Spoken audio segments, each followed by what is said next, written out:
Voici notre dernière intro d'expérience, la porte automatique numéro 2. Comparé à l'ancienne porte automatique, on a mis des ventilateurs, comme ça c'est une porte normale qui s'ouvre comme de rien. Et bien sûr, si on ouvre trop vite, il n'y a pas tout le système qui s'explose. Donc pour la fermer, il suffit de l'ouvrir et elle se ferme toute seule. Les ventilateurs démarrent. Système entièrement électronisé qui s'arrête au bon moment. La porte se plaque contre le mur et les ventilateurs s'arrêtent. On ouvre et on ne pense même pas à la porte.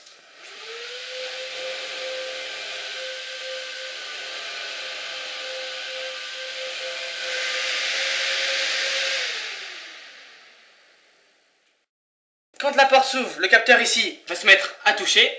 L'information va être envoyée dans l'unité centrale ici.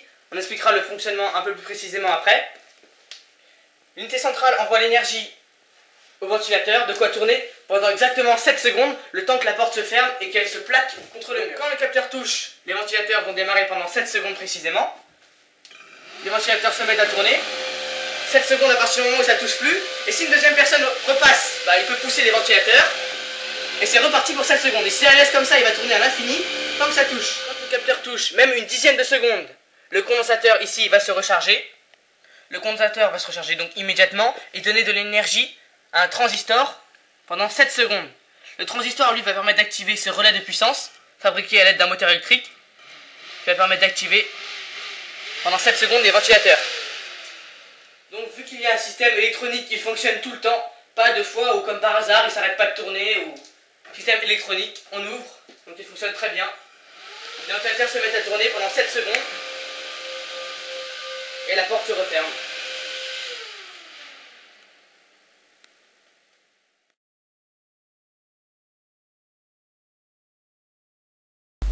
Voici le fonctionnement de la porte automatique.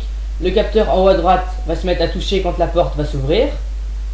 L'énergie de la batterie 3,6 V va recharger le condensateur, puis aller dans le transistor.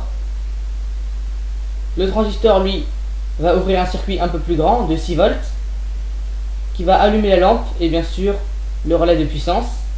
Puis lui va ouvrir un circuit encore plus grand de 12 volts et 3 ampères. Les moteurs vont se mettre à tourner et bien sûr, vu que les moteurs tournent, la porte se ferme et là le capteur ne touche plus.